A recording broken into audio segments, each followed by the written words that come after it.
Intro knew I've been covering this league long enough to recognize when something real is bubbling beneath the surface. The kind of story nobody wants to talk about, but everybody in the building feels. You can sense it in the locker room. Glances, in the cautious interviews, in the way coaches dodge the hard questions. And right now, that story is Sanders. We're not just witnessing a quarterback battle in Cleveland, we're watching a cover-up unfold in slow motion. Because the best QB in camp, the one making magic with backups and embarrassing the starters, he's not the one they want you talking about. They want you looking the other way at DILLON Gabriel, the guy with the polished draft card and all the right buzzwords. But I've got eyes and I've got tape. And I'm telling you now, Sanders is the real deal. And the Browns are running out of excuses to pretend otherwise. Let's rewind this thing and talk about what Sanders has been up against from the start. 5th round pick, no press conference, no fanfare. Shoved behind Joe Flacco like a washed-up ghost of the past. Slotted beneath DILLON Gabriel as if the spot had been etched in stone. And buried so far down that Browns fans probably thought he was just a camp arm. Jimmy Haslam didn't even want him. Word around the league was that if Haslam had his way, Sanders would have been riding third string behind Kenny Pickett's hamstring. That's how buried he was, like the franchise hoped everyone would forget his name. But then, day 9 happened. They finally tossed him in. Let's see what he does against the ones, the coaches said. Like this was just some lighthearted experiment. Like they hadn't seen the fire in this kid's eyes every single day of practice. And when that moment came, Sanders didn't blink. He took over. Myles Garrett charging in like a heat-seeking missile, no problem. Denzel Ward, Greg Newsome, the whole top-tier Browns secondary staring him down. He didn't flinch. He delivered dimes. I'm talking lasers. Into tight windows, routes timed down to the heartbeat, throwing like he's been here for years. Meanwhile, what was DILLON Gabriel doing with his shiny first-team reps? Floating passes into danger. 1 near interception, 2 more off target. And an entire drive flushed like yesterday's headlines. This is the same Gabriel the Browns drafted in the 3rd round. The guy the front office paraded around like the future. And under the lights, he looked like a deer in headlights. Fidgety, jittery, overthinking, and worst of all, unproductive now. Let's hit pause for a second because I've got something for you. I'm doing a giveaway. 5 official game jerseys on me. Think you know which Browns QB is going to start week 1? Drop your pick in the comments right now. Smash that like button, subscribe to the channel, and get in the mix. The more videos you comment on, the better your odds. Let's go. Alright, now, back to the madness. Earlier this week, Haslam practically told the media he never wanted Sanders on the roster. And when people started side-eyeing him for that take, what did he do? He threw GM Andrew Berry under the bus. Like Berry forged the draft card behind his back and snuck Sanders into the war room.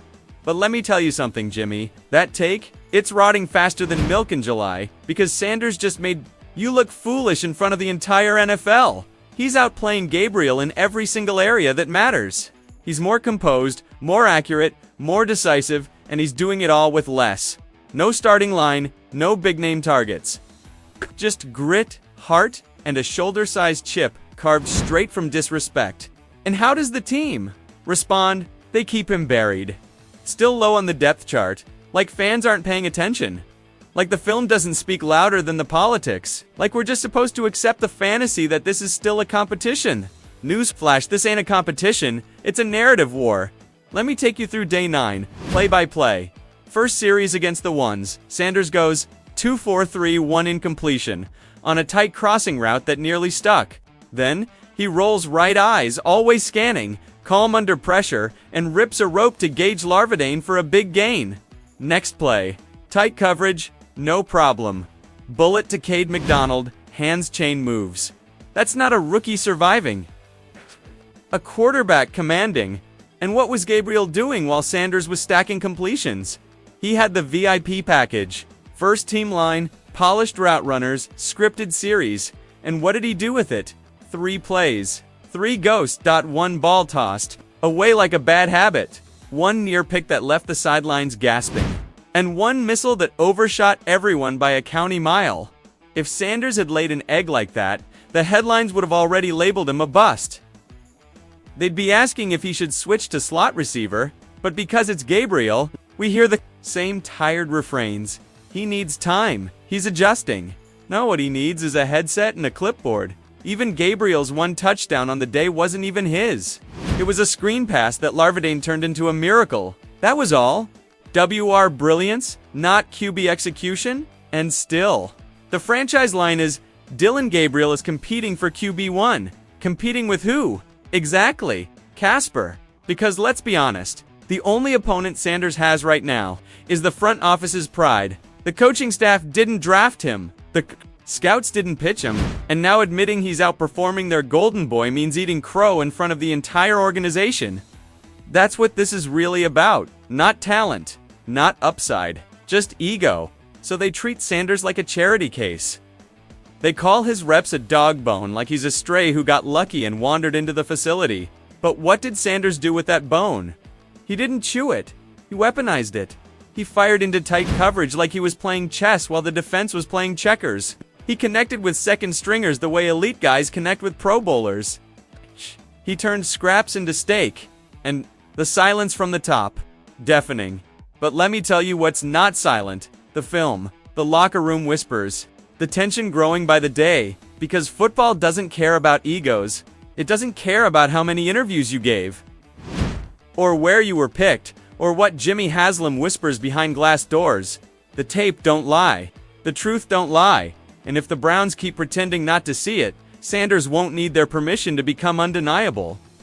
There are moments in football, rare, electric, spine-tingling moments, when everything slows down and one truth stands out. Bold as a headline. Day 9 of Browns training camp was one of those moments. And trust me when I say this, it wasn't just another day of reps. It wasn't just a practice session. What happened on that field was a declaration. A seismic shift. A quiet rookie rising up and saying, "You're gonna stop overlooking me right now?" That rookie? Sanders. Now look, I'm not here to sell hype. I'm not reading off someone else's scouting report or gushing because it's trendy. I'm here because I saw what happened with my own eyes. I felt the energy shift. And if you've been paying attention at all, then you already know the Browns quarterback room might be headed for a shakeup that no one saw coming. At least no one outside the locker room. But inside, oh, they feel it. They've been feeling it because on day 9, Sanders didn't just look like he belonged. He looked like he owned the damn moment. He walked out there with second string everything. Backup line, backup receivers, even backup cadence familiarity, and carved up Cleveland's first string defense like it was his personal scrimmage. Let me break this down the way it deserves. The Browns' starting defense is no joke. We're talking Myles Garrett, Denzel Ward, Greg Newsome, Jeremiah Owusu-Koramoah, an elite, dangerous, hungry unit. And Sanders stepped into the fire without blinking. Went 6 of it on the day, and more impressively, went 2 of 3 in live competitive. Reps against that first-team monster, but here's what separates stat sheets from film. Those weren't they weren't safety valve outs. These were laser throws.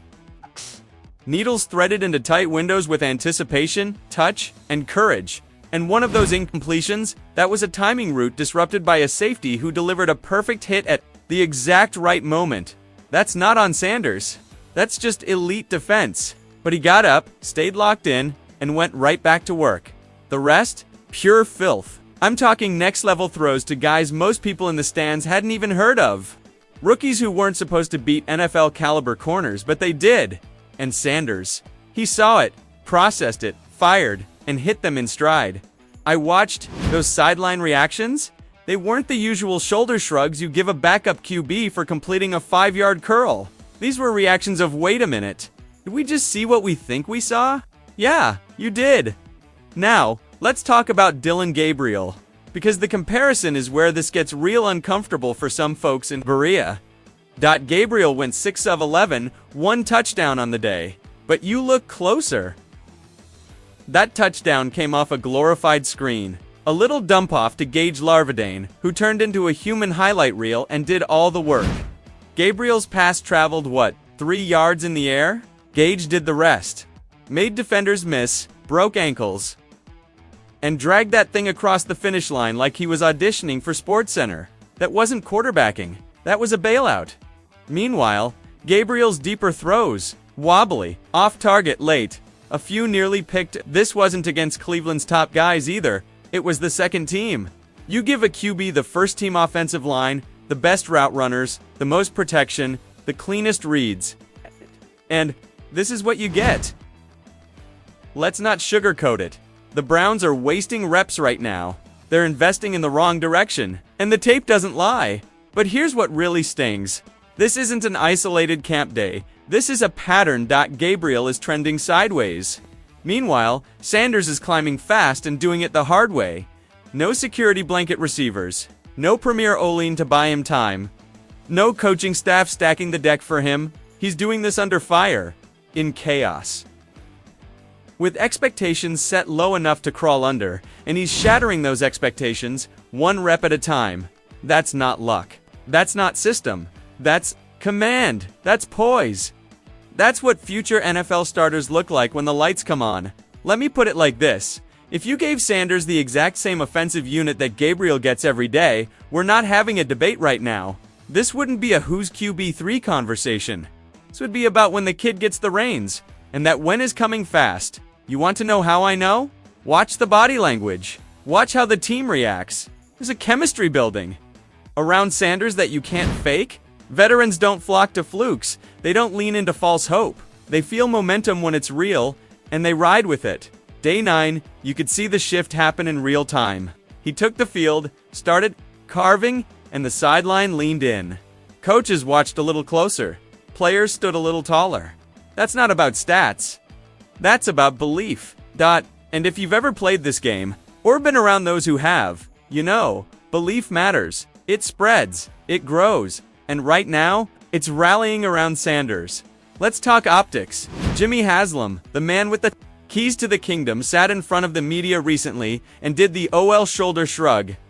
Said the Sanders pick wasn't his. That was GM Andrew Berry's call. You know what that is? It's a cop-out. It's a deflection. Translation, if this goes wrong, don't pin it on me, but Jimmy. What happens when it goes right? Guess what? After what Sanders just did on day 9, "You're not my call" moment might go down as the most tone-deaf PR blunder of your entire ownership era. You want transparency? Let's be real. The owner is backing away from a quarterback who's outplaying everyone else on that depth chart. That's not just bad optics. That's a slap in the face to fans, to players, to the entire city that's been waiting for a quarterback to believe in. And here's the kicker. While Haslam's dodging accountability, Sanders is out there, making the whole Browns organization look smarter than they probably even intended. He's validating a 5th-round flyer and turning it into a quarterback controversy nobody wanted to acknowledge. But now nobody can escape. Social media. Lit up. Fans are stitching Sanders' highlights, breaking down his reads, comparing footwork, pocket presence, arm mechanics. And they're asking the one question this front office seems afraid to answer. Why is the best quarterback in Cleveland not being treated like one? Every time the Browns try to slow walk his development, every time they pretend this is about long-term planning or depth building, the fans get louder. The players get bolder. The energy gets harder too. Ignore, and here's the brutal irony by trying to downplay him. The Browns only made Sanders more visible. The fire's already burning. Now they're just throwing logs on it. Let's get something straight. This isn't just about who throws a tighter spiral, or who has the cleaner college resume. This is about leadership, timing, feel the ability to inspire belief on a field full of professionals who've seen it all, and Sanders, he's doing that right now. Meanwhile, Gabriel is still being handed every opportunity and fumbling the moment. Yeah, I respect the legacy, but it's a legacy built in another era. That resume isn't helping Cleveland now. Pick it. That body looks like it's trying to hold on for dear life. Sanders, though, he's rising, he's grinding, he's playing better football every single time they let him touch the ball. I'm done hedging. I'm not going to play the wait-and-see game. It's not a matter of if Sanders becomes QB1, it's when and every day they ignore it. The cost gets higher. The tension builds. The gap between what they say and what everyone else sees gets wider. So yeah, Sanders wasn't supposed to be here. He wasn't the headline name. He didn't come with the glittering draft status or hype machine narrative. But none of that matters anymore, because he's here now, and he's kicking down the door. Day 9 wasn't just a breakout. It was a statement, a warning shot, a line drawn in the turf Sanders is here. He's not waiting for permission. And the only question left is how long the Browns can keep pretending. He's not exactly what they've been looking for all along. If you're riding with Sanders, drop your prediction in the comments. Who starts week 1? And if you're still not sure, watch the tape again. Look in those players' eyes. They already know. Like the video, hit subscribe, and come back tomorrow. Because I promise, this quarterback battle, it's just getting started.